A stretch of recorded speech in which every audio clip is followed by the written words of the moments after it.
어떤 아버지가 아들 둘을 데리고요. 아들 둘을 데리고 주말 여행을 떠났다고 합니다. 계곡에 가서 이제 텐트를 치고 아마 1박 2일 정도를 예상하고 떠났는데, 이제 두 아이에게 아빠가 이야기합니다. 어디다 텐트 치면 좋겠니? 라고 이야기하니까, 이제 큰아들이 처음에 보고, 아빠, 여기 큰 바위가 있는데, 이 옆에다가 치면 좋겠어요. 그렇게 이야기합니다. 근데 둘째 아이가 또 보더니가, 아빠, 여기 나무 밑에 여기다 치는 게 더 낫지 않을까요? 또 이야기합니다.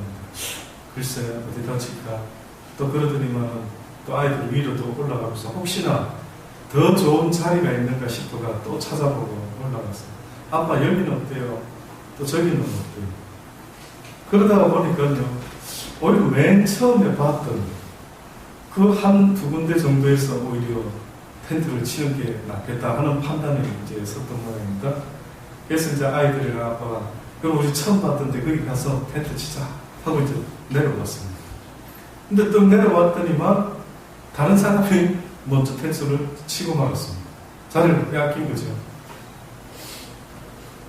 그때 아이들이 이제 그냥 처음에 여기 할 걸 그랬다 하면서 막 아쉬운 이야기들을 하고 막 속상해하는 이야기를 합니다. 그때의 아버지가 이런 말을 하는데요. 뭐라고 이야기를 하느냐면, 얘들아 잘 들어두어라. 또 잘 보아라. 더 나은 것은 더 나은 마음만이 선택할 수가 있다. 이렇게 아빠가 말합니다. 더 나은 것은 더 나은 마음만이 선택할 수가 있다. 그러니까 아이들이 묻습니다. 아빠한테. 아빠, 더 나은 마음이라는 것이 뭔데요?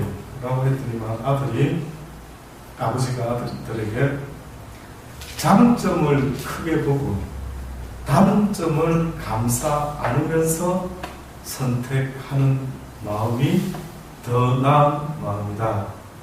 다시요. 장점을 크게 보고 단점을 감싸 안으면서 선택하는 그 마음, 이것이 더 나은 마음이다. 그러면 우리는 어떤 걸 선택을 하려고 했다가 이것보다 또 딴 게 더 있지 않을까? 더 나을 수도 있는 게 있겠지? 라고 할 때의 그 마음이, 물론 더 나은 것을 찾을 수도 있겠지만, 그러나 문제는 지금 현재 내가 어떠한 것을 봤을 때 단점이라는 것을 보는 마음보다 장점을 보는 마음이 더 크다고 한다면 내가 선택할 기준이 된다. 단점보다는 장점이 그래도 한 가지라도 두 가지라도 더 있어서 그 장점을 바라보고 내가 이 장소를, 이 자리를 택했다라고 한다면 그 선택은 더 나은 마음을 가진 자의 선택이 될 수가 있다. 왜 이 선택의 마음에 대해서 굳이 이런 이야기를 드리느냐 하면, 성경이 우리에게 말씀해주는 그 더 나은 마음이라는 것은 어떤 면에서 이 세상의 장점과 하나님 나라의 장점을 비교하는 거다. 이 세상 것을 선택하겠니? 하나님의 나라를 선택하겠니? 라고 했을 때에 이 세상의 장점도 많이 있을 수 있겠지만 어떻게 보면 더 나은 장점을 볼 수 있는 눈이 있다고 한다면 분명히 하나님의 나라를 택하는 것이 마땅한 것인데, 그러지 못하는 우리의 모습 때문에 아마 하나님은 오늘도 말씀하시기를 원하는 것 같습니다. 그래서 오늘 방금 읽었던 그 본문의 말씀은 어떤 선택을 또 해라고 말씀하고 있습니다. 그런데 그 선택이 어떻게 해야 되는지를 말씀하는데, 성경에 보면은요, 여러분이 자세히 이렇게 생각을 안 하고 읽어보시면 잘 못 느낍니다. 근데 조금만 생각을 가지고 한번 성경을 읽어보시면 성경은 무조건 선택을 해라. 네가 이렇게 하면 이렇게 될 것이요, 네가 이걸 선택하면 그 결과를 이렇게 얻을 것이요, 네가 나를 선택하면 이럴 것이요, 네가 세상을 선택하면 저리 될 것이요, 네가 복을 선택하면 얻게 될 것이고 네가 화를 선택하면 그 화가 너에게 임하게 될 것이다. 그러니까 어떤 면에서는 하나님은요, 우리에게 자유의지를 만들어 놓으시고 날마다 우리에게 선택을 하라고 하는 거예요. 그래서 매일같이 우리는 또 선택해야 되고 또 선택하는데 바로 그 선택이 세상이 아니라 하나님을 선택하는 것입니다. 하나님을 선택한다라고 할 때에 그것은 곧 하나님의 말씀을 선택하는 것이요. 내가 말씀을 선택했다라는 증거는 그 말씀대로 순종하면서 살아가는 것이었습니다. 그래서 언젠가 기억나십니까? 한 달 됐습니까? 몇 주 전에 하나님의 그 순종이라고 하는 것은 요단 강물로 들어가라고 했을 때 말씀에 순종했을 때 그 순종하다가 그 순종의 마지막은 어떻게 될 수도 있다는 걸 염두에 둬야 된다고요? 죽을 수도 있다는 걸 염두에. 그러면 성경이 온전히 순종해라라고 하는 그 말씀 속에는 말씀의 순종과 내 목숨 어떻게 하는 겁니까? 바꾸라는 거예요. 근데 그렇지를 못하고 있기 때문에 우리는 항상 그 하나님께 순종했을 때 하나님이 나를 살리시고 역사하시는 그 역사를 겪지를 못하는 거예요. 딱 죽으면 주님의 곁부터 시작이 되는데 죽기 전까지 가려니까 자꾸만 내 판단과 내 생각이 쑥 들어오니까 잠깐만 죽으면 안 되지 않습니까? 그렇죠? 그러니까 결국 어떤 경우에 보면 아마 거의가 내 믿음이라고 하는 것은 내 생명까지라도 그분 앞에 내놓는 믿음이 되지 못하고 내 생명을 생각하면서 믿는다. 그럼 또다시 말하면 하나님을 위해서 믿는 믿음이 아니라 누굴 위해서 믿는 믿음입니까? 나를 위해서 믿고 있어요. 이게 아마 여러분 스스로 조금만 생각해보면 그렇다. 예수 믿는 게 어떻게 보면 목사님 예수 믿는 것이 나 위해서 그럼 믿는 거지 뭐 주님을 위해서 믿는 겁니까? 이렇게 말을 하죠. 근데 성경의 말씀은 네가 나를 위해서 믿음으로 살면은 또 다시 말하면 뭘 알아들으니까 네가 나를 위해서 살고자 하면 죽어도 살 것이요. 네가 너를 위해서 믿고 살고자 하면은 오히려 죽으리라. 그러니까 우리의 존재의 모습은요, 뜻밖에도 내가 나를 위해서 사는 그 순간에는 그 결국은 멸망이 돼요. 오늘 사랑 이야기 들었죠? 잊지 마십시오. 저는 솔직히 너무 중요해서 거기다 뭐 여러분 마음에다가 아예 이 돌에 새기듯이 새겼으면 좋겠고 아니면 아예 밑줄을 그냥 형광펜으로 빨간 걸로 팍팍 써놨으면 좋겠고 사람들이 이 사랑을 이 섭리를 모르기 때문에 사랑은 나를 사랑하는 것으로 시작이 되는 줄 아는데 이게 사탄이가 어떻게 보면 아담을 꼬셨을 때 이제는 너를 위해서 살아라. 우리 그 말 잘 듣죠. 하여튼 이제 네 인생 너를 위해서 좀 살아요. 내 자식들 위해서. 그러면 얼핏 보면 엄청 희생하는 것 같지. 그런데 성경에는 그게 바로 너도 사는 길이라. 뜻밖에도 그 자식을 위해서 애를 쓰고 사는 그 모습에 바로 사랑의 모습이요. 그것 때문에 너도 산다. 그래서 언젠가 썬다싱 이야기를 자주 한 번씩 드렸죠. 그 유명한 일화. 썬다싱이 히말라야 산으로 올라가다가 추운 겨울에 가다가 누군가 얼어서 쓰러지는 사람을 봤죠. 같이 가던 사람이 있었던 모양입니다. 저 불쌍한 사람 도와줍시다.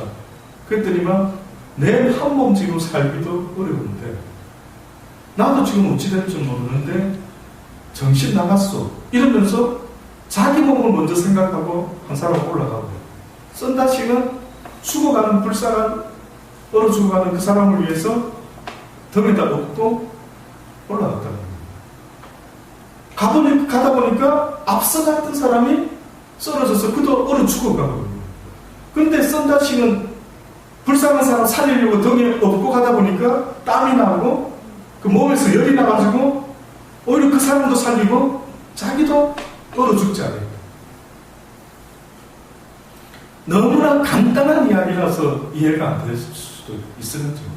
너무 간단한 이야기. 그런데 이 이야기는 결국은 나를 위해서 살고자 한다면은 너도 똑같이 언젠가는 죽게 되지만 네가 누군가를 위해서 살고 그도 또한 누군가를 위해서 살려고 한다면은 이것은 다 사는 길입니다. 그래서 하나님이 가르치는 사랑은 나를 위한 사랑은 더 이상 사랑이라고 말하지 않습니다.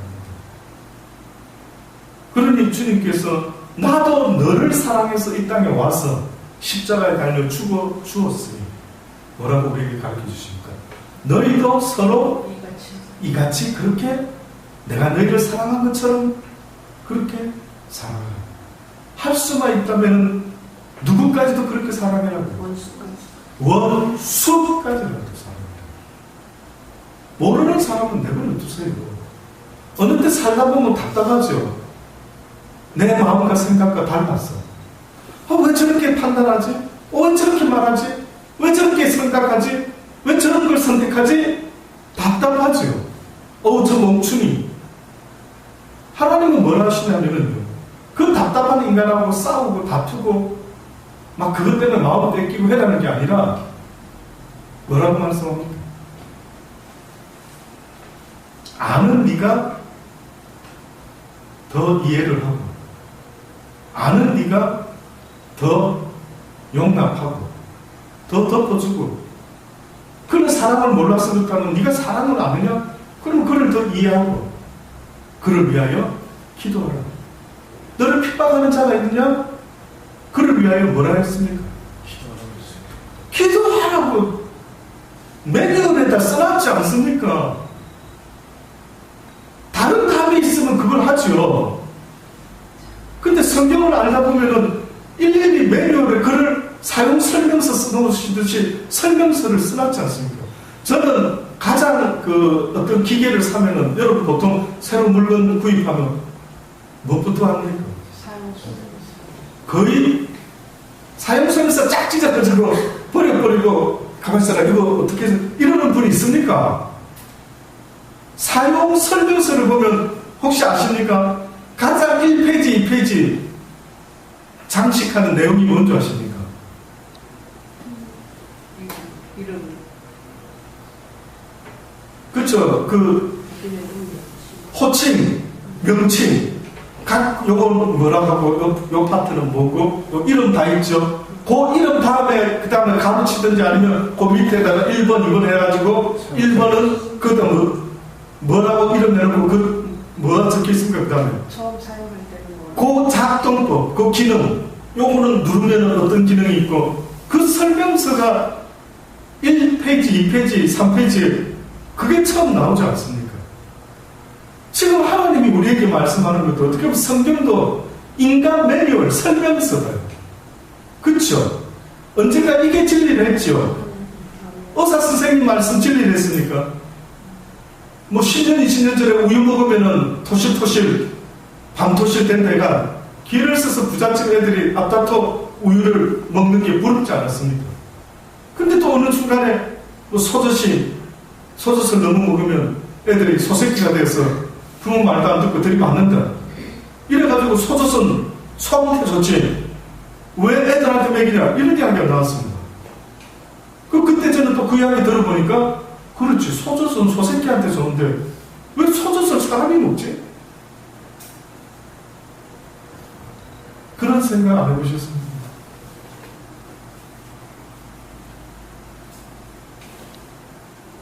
지금도 보면 소젖을 먹죠. 근데 왜 소젖을 우리가 먹는지는 저도 시작이 유래가 궁금한데 누가 소젖을 사람이 먹을 생각을 했을까? 맨 처음에.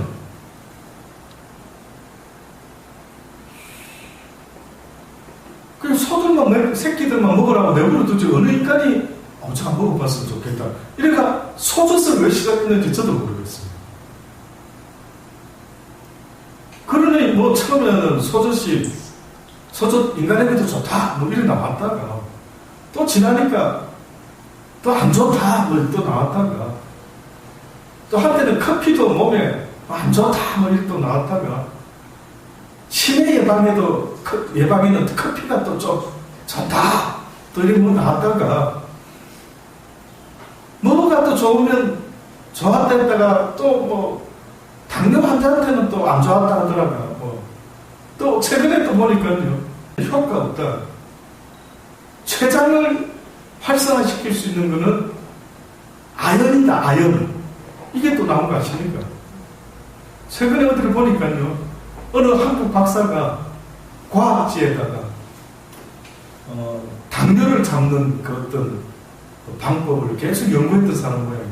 근데 당뇨라는 것은 인간의 몸에 췌장에서 인슐린이 분비가 자연스럽게 되줘야 되는데, 인슐린에 도움을 주고 피부나 피가 빨리 먹고 상처가 아물고 뼈에 근육에 도움이, 이 모든 것에 또 도움을 줄 수 있는 어떤 성분은 아연이랍니다. 아연. 그 아연이 가장 많은 식품이 보니까 또 굴이랍니다. 굴에는 막 100몇 가지인가 가는 것 같고요, 수치가. 나머지는 다 조금이 있다. 근데 또 뒤에 보니까 아연을 또 너무 섭취하면 또 무슨 적당량을 먹었는데, 도대체 하루에 내가 적당량 지금 현재 음식에서 섭취할 수 있는 아연을 얼마나 먹고 있는지. 그래서 또 내가 만약에 약국에 가면 설명하겠죠. 이거 하루에 아침 전에 하나씩요, 또 저녁에 자기 전에 하나 드십시오. 또 하겠죠. 처방을 내리겠죠. 그냥 부지런히 또 지키겠죠. 근데 하루 먹는 음식에서 섭취하는 게 어느 정도 됐는데도 또 그걸 먹었다가는 어떤 사람한테는 또 그 반대의 부작용이 있대요.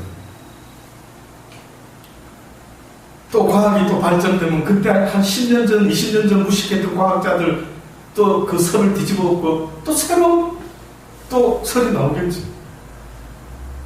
뭐가 진리냐 이거지. 인간에 대해서 누가 잘 아느냐 이거지. 인간을 창조하신, 만드신 그분이 잘 알겠죠. 그래서 어떤 과학자는 또 그러지 않습니까? 인간의 몸에 엄청 유익되는 게 뜻밖의 섭취하는 여기에만 있는 줄 알았더니만, 인간이 웃을 때, 한방 웃음 지을 때 몸에 뭐가 나온다 하더라고요. 엔돌핀 같은 뭐가. 근데 그 성분은요, 음식에서 먹을 수 있는 그런 차원이 아니라 엄청나게 몸을 유익하게 하는데, 뜻밖에도 그는 활짝 웃고 해피마인드, 긍정적인 마인드 이러면은 또 쏟아져 나온대요. 그럼 인간은 상처 약을 바르고 이래 안 해도 본능적으로 상처가 있으면 아물게 하면 희한한 물질이 몸에서 나와가지고 약을 안 발라도 사실은 좀 기다리면 또 낫는데요. 이 말도 있고 이 설도 있고 다 선택하고 싶지만, 주님이 만약에 하나만 선택해라 이러면 누구 말을 선택하겠느냐 이거죠. 그래서 여러분 혹시 미국의 차 중에 가장 대표적인 차가 있다면 그게 아마 혹시 들어보셨는지 포드차라는 게 있습니다. 포드. FORD, 영어로 앞에 이렇게 둥그런 마크에다가 파란색 배경에다가 영어로 포드라는 이렇게 써가지고, 외국 같은 데 보면, 특히 호주에 살다 보면 그 경찰들이 쓰는 차종, 대표적인 차종이 두 종류가 있는데, 그게 포드사에서 만든 팔콘이라는 차가 있고요, GM에서 만든 차가 비슷한 급의 또 차가 나왔어요. 근데 이 차를 만든 포드를 만든 이 포드라는 창립자의 이름을 따가지고 포드라고. 처음에 포드 그 사람이 차를 만들었을 때 사람들이 전부 다 비웃었답니다. 마차로 다니던 그 시대에 이 포드라는 사람이 쇳덩어리 바퀴를 만들어가지고 차를 좀 만들었더니만 사람들이 다 비웃었대요. 특히 뭐 때문에 비웃었냐면, 그 당시 처음에 포드가 차를 만들었을 때 앞으로 가는 건 만들었는데 백을 하던 기능을 못 만들었다. 말은 가다가 뒤돌아서 올 수 있는데 이 차는 뒤돌아오기가 어떻게 하기에 굉장히 사람들이 조롱하고 아주 멸시하고 또 정신 나갔다 막 그랬답니다. 그런데도 포기 안 하고 그 사람이 차를 만들고, 그 사람이 그런 이제 차를 통해서 미국의 아주 대표적인 그런 인물이 되고 아주 부자가 됐겠죠. 은퇴하고 나이 먹어서 어느 날 한번 길을 가다가 누가 막 차가 고장이 나는지 열심히 뚜껑을 열고 막 애를 쓰고 있더라고요. 근데 그 나이 드신 이제 할아버지가 다 된 포도라는 사람이 딱 지나가다 보니까 포도사 차를 가지고 고치려고 하고 있다. 그래서 그 사람이 그걸 보고는 젊은이 내가 잠깐 도와줬으면 좋겠는데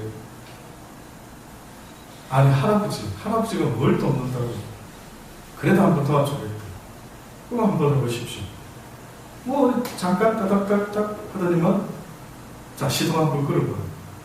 그러니까 붕 시동이 걸리네. 이 젊은이가 누구지 이 사람? 뭡니까? 뭐하는 분입니까? 포도주를 만든 사람. 그러면 여러분 같으면 뭐라고 대답을 하면 되겠어요? 내가 이 차를 만든 사람이다. 아 그렇군요. 그러니 잠깐 뭐가 원인인지 아시네. 이것이 바로 어떻게 보면 모든 어떠한 그 선택을 우리에게 하나님께서 무엇을 선택했으면 좋겠다라고 할 때 그 이유가 있대. 결국은 올바른 선택은 차가 수명이 오래 가는 것처럼 결국 올바른 선택이 이 땅에서 뿐만 아니라 아버지 말씀 영원토록 나에게 우리에게 유익이 된다는 그렇게 말씀합니다.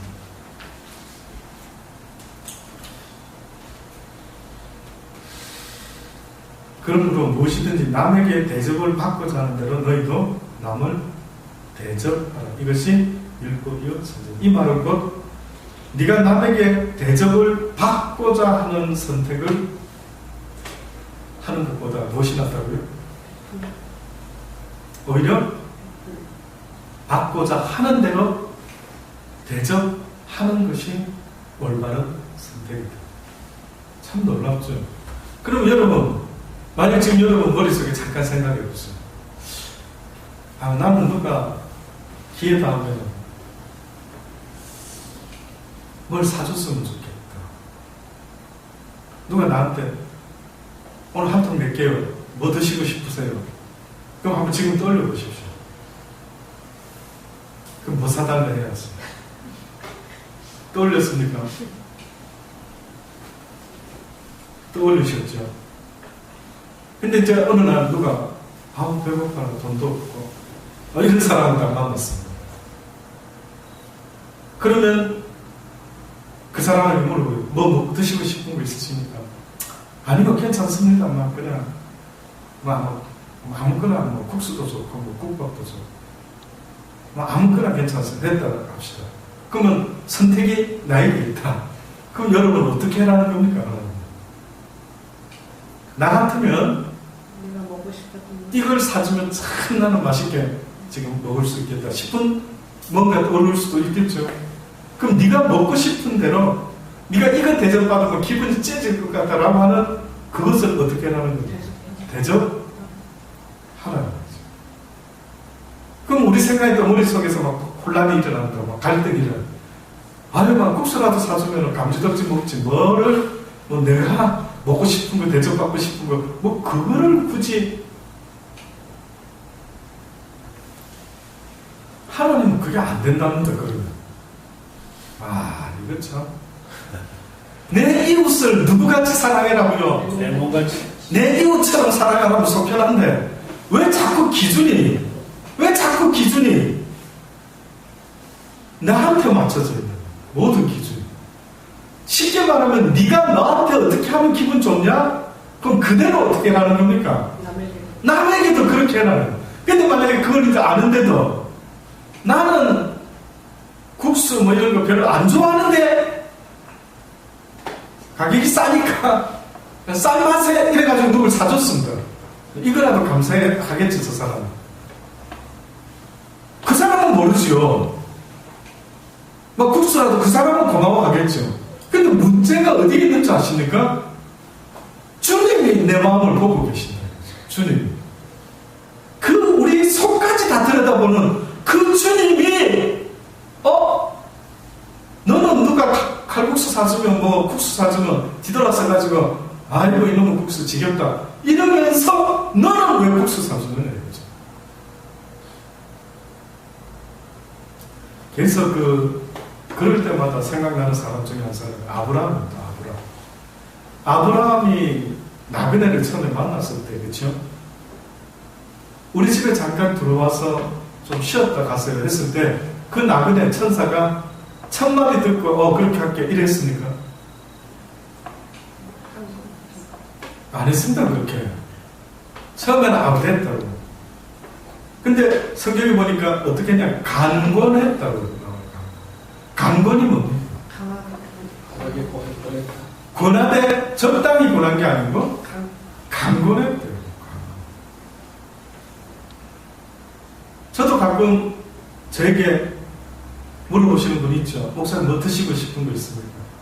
물론 마음 같아서는 오늘 갈비 한번 떠겠습니다. 뭐 이렇게 막 여기까지 올라오다가도 또 근데 마음의 준비가 안 돼 있는 분한테 혹시나 어머나 너무 세게 부르신다. 뭐 이래가 또 목사가 또 시험 드릴까봐 이러면 안 되지. 이제 이런 마음으로 제일 저부터 시작을 하죠.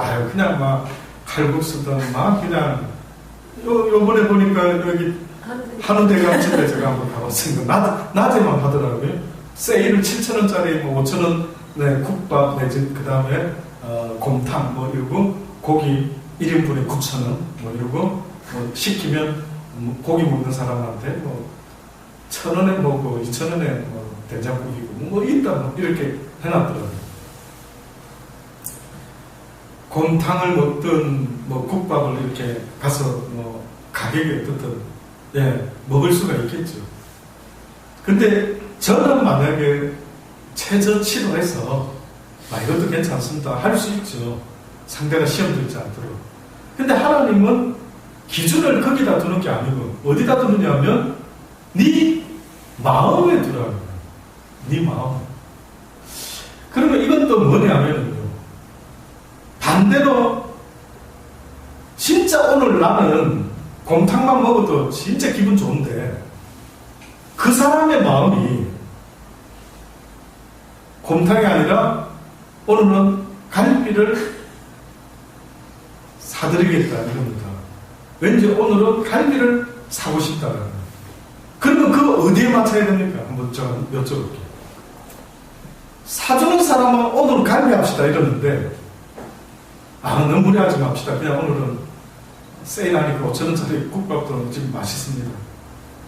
자, 그러면 여러분이 누가 양보를 해야 될까요?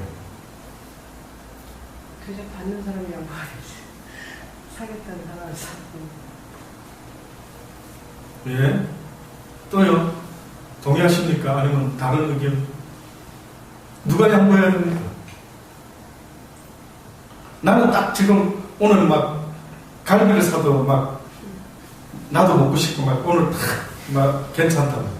근데 이 사람이 또 상대면 그냥 꽁꽁 먹겠다고 또 우기고. 자, 이런 일이 벌어져. 그 어느 쪽이 강권을 하든지 뭐 어떻게 한쪽이 이겨야 안 됩니까? 자, 이럴 때 여러분이 간이 될 수 있고 머리 될 수 있고 다 있는데 이런 상황이 벌어졌을 때는 하나님이 기뻐하는 건 뭘까요?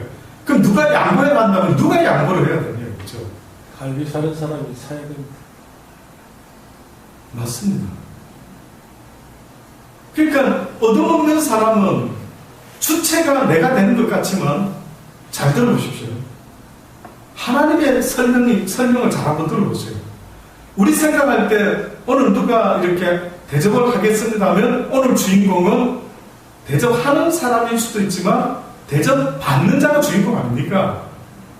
그죠? 야가 오늘 내 먹고 싶은 거 먹나? 이렇게 생각할 수 있지 않습니까? 근데 만약에 의견이 생겨가지고 누군가가 그렇게 오늘 이거 사드리고 싶습니다 라고 할 때 뜻밖에도 내 먹고 싶은 걸 먹어야 되는데 누가 마음이 있어서 이렇게 할 때는 성경의 기준은요, 네가 대접받는 네가 양보를 해요.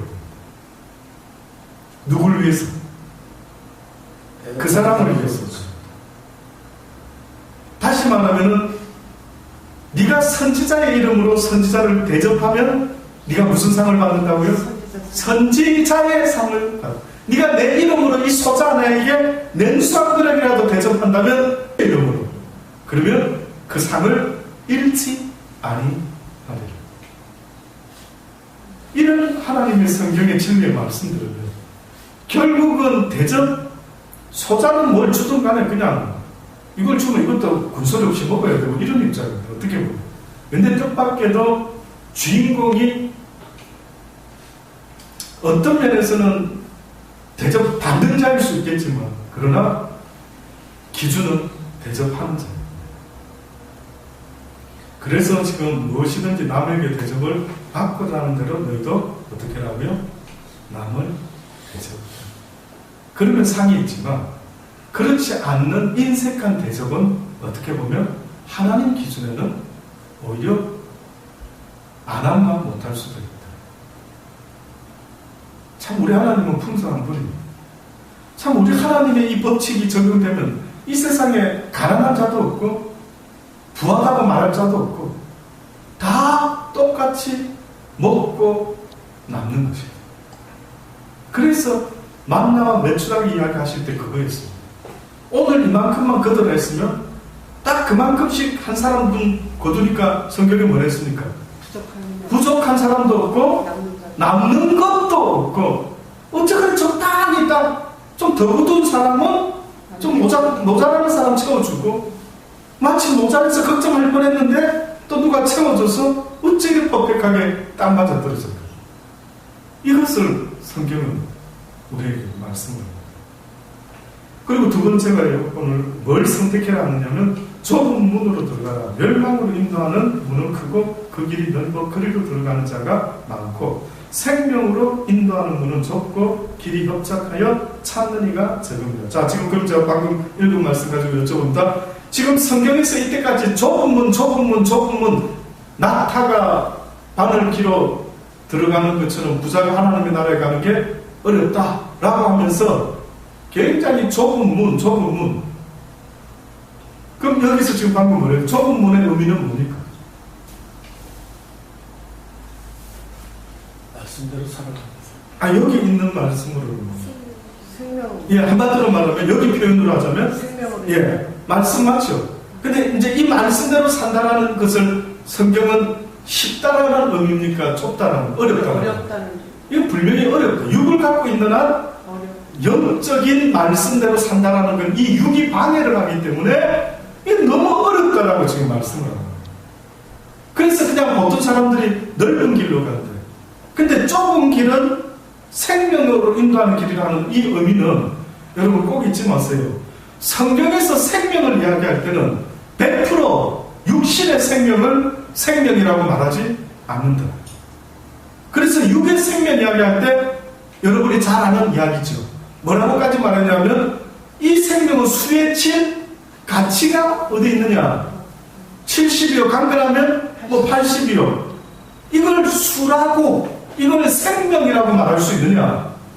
잠시 아침에 있다가 사라지는 안개와 같고, 그냥 잠시 피었다지는 덜풀과 같은데, 누구는 왜 자꾸 생명 이야기를 하면은 이 땅에서 이 힘든 인생, 진짜 저는 가면 갈수록 눈이 마지막 시술을 하고 나서 이상하게 눈이 자꾸 침침해지는 것 같아요. 오늘 처음으로 이렇게 보는데 지난주까지는 그렇게까지는 안 느낄 것 같은데 뒤에 이렇게 앉으신 분들의 얼굴이 윤곽이 뚜렷하지가 않는 겁니다. 이게 뭐지? 여기 앉아서도 기도를 하면서, 아버지, 내 육신은 자꾸 후퇴하는데 조금이라도 더 힘이 있을 때 하나님의 복음이 전파됐으면 좋겠습니다. 그 쓰임을 받아야 된다. 혹시 이러다가 이 부족한 모습으로 아버지 앞에 서는 건 아닌가 하는 생각이 들다. 하나님이 생명을 이야기할 때 이 육신에 있는 생명은, 저는 꼭 그 달팽이가 이 큰 소라가 이 소라칩을 등에다 치고 움직일 때, 집 내려놓고 움직이지. 쟤들은 저 무거운 소라칩을, 고동을 저걸 뒤집어 쓰고 저렇게 움직이나. 싶을 정도로 살아보니까 저는 그 느낌이 자꾸 들더라고요. 와, 육의 삶이 이렇게 가면 갈수록 더 힘들어지겠구나. 육은 더 소망이 없겠구나. 그럼 소망 없는 육을 기대하지 말고 내 영혼아, 내 영혼아, 빨리 어떻게 보면 벗어나서 아주 자유의 몸이 되어 아주 훨훨 세상을 날면서 하나님의 전에까지 올라갔으면 좋겠다. 이런 생각을 한 번씩 해봅니다. 그러니 성경은 생명의 이야기를 할 때에 육의 생명을 생명이라 말하지 않는다. 근데 이 생명의 길을, 영적인 생명의 길을 찾는 자들이 별로 없답니다. 대부분 애를 쓰는 게 영의 생명을 위해서 내가 어찌하면 좋을까 이렇게 생각 안 하고 육의 생명을 위해서 내가 무엇을 먹을까, 무엇을 마실까, 이것을 더 생각하는 사람이 세상에 더 많다. 인정하시지 않습니까? 저는 저와 여러분의 선택이 그 누구와 비교할 수 있는 그것이 아니라 오직 하나님 앞에서 주께서 말씀하시는, 주께서 네가 무엇을 선택할지 우리에게 제시해 주시는 이 선택이 저와 여러분의 선택이 되기를 바랍니다. 이 땅에서 생명이라고 말할 수 없는 이것을 위해서 한평생 살다가 끝나는 인생이 아니라 영원한 생명을 바라보고 소망하면서 언젠가 이 육신을 벗어났을 때 그 자유함과 그 영생을 얻을 수 있는 그날을 한 번씩 상상을 해봅니다. 아무쪼록 선택을 잘 하실 수 있기를 바랍니다. 결혼을 앞둔 어떤 남성, 이 말씀 드리고 마치겠습니다. 선택이라는 것이요, 지금 소개해드리려고 하는 이런 식의 선택, 다시 말하면 하나님을 위한 선택이 아니라 지극히 나를 위한 선택은요, 바로 이 지금 제가 드리려고 하는 이 이야기처럼 결론이 이렇게 나버릴 것 같아요. 나를 위한 선택과 너를 위한 선택, 다시 말하면 하나님을 위한 선택. 토마스 아켄피스라고 하는 사람을 봤어요. 그 사람이 쓴 유명한 책이 있는데 그리스도를 본받아라고 하는 제목을 적었습니다. 언제 기회 나시면 한번 읽어보시죠. 제가 그거를 한동안 읽어봤습니다. 또 잊어먹을 만할 때 또 한번 붙잡고 읽어본 적도 기억이 나고요. 그 책 표지의 그림도 기억이 납니다. 그 정도로 제가 어떻게 보면 성경 다음으로 성경 같은 책이라고 한다면 어떤 면에서는 그런 토마스 아켄피스라는 사람이 쓴 그리스도를 보고 그 내용의 어떤 핵심적인 그 전개 방법이요.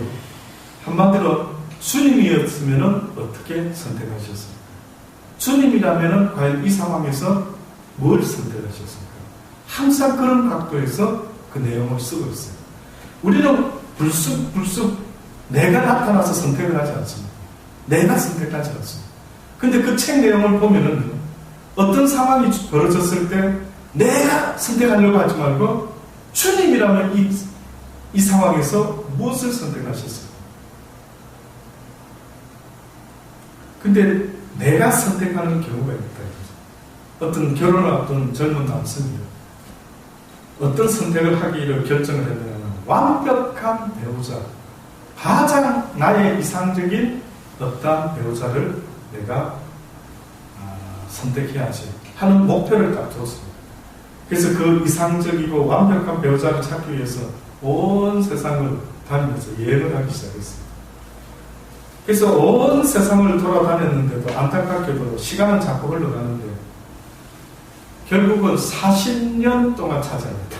대단하죠. 40년 동안 여행하면서 결혼도 하지 않고 찾아 헤맸다. 결국 40년 정도 됐으니 나이가 한 70대 다 가는 그 나이가 이제 됐는지 어쨌는지 그때 친구가 그에게 물어봅니다. 이제 자네 나이 이제 70인데 자네가 그렇게 선택하기를 원했던 그 자네의 이상적인 그 배우자 찾았느냐? 찾은 절이라도 있냐 물어보고. 그 때문에 이 사람이 딱 한 번 만났대. 딱 이상적인 사람 딱 한 번 만났대. 근데 만나긴 했는데 결혼은 못했다. 그 왜 결혼 못했는데 그랬더니만 그 여자가 자신과 똑같은 생각을 가지고 가장 이상적인 남성상을 생각하는 바람에 그 여자와 결혼할 수가 없었다. 이렇게 말합니다. 잘 한번 생각해 보시죠. 이 사람도 자신을 위하는 최고의 기준을 세워서 이렇게 하면 내가 행복할 것이다 라고 세상을 찾기 시작했는데 드디어 만났다 싶었는데 바로 그 사람이 한다라는 말이 누구하고 똑같이 말한다고요? 자기하고 똑같이 말하는 거예요. 결국은 결혼하지 못했던 거예요.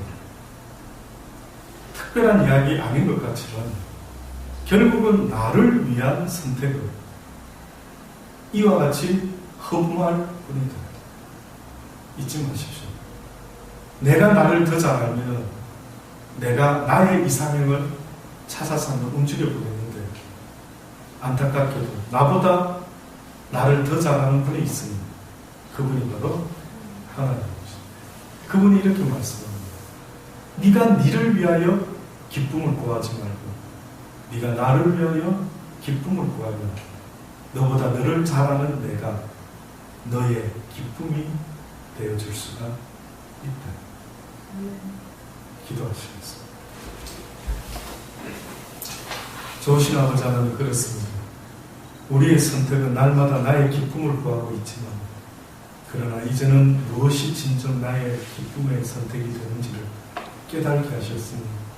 아버지 우리 모두가 이제 살아가면서 무엇을 하나님이 기뻐하실까를 날마다 택할 수 있는 우리의 믿음이 되게 하여 주옵소서. 이제는 어리석은 잠시 있다 사라지는 내 육신을 위하여 사는 것이 아니라 나를 지으신 그 하나님의 그 뜻을 쫓아 주를 기쁘시게 하기 위한 복된 삶을 선택할 수 있는 그 믿음을 다시 한번 돌아보게 하여 주옵소서. 그래야 이 땅에서 뿐만 아니라 잠시 있다 가는 이 세상의 생명을 위하여 사는 것이 아니라 영원한 생명을 위하여 날마다 선택하며 살아가는 우리가 되게 하여 주옵소서. 오늘도 들려주신 주의 말씀을 오늘도 말씀으로 임재하여 주셨사오니 주여 그 말씀을 잃어버리지 않게 하시고 그 말씀을 가슴에 고이고이 품어서 날마다 주의 영과 동행하는 우리의 삶이 되게 하여 주옵소서. 예수님의 이름으로 감사하며 기도드립니다. 아멘.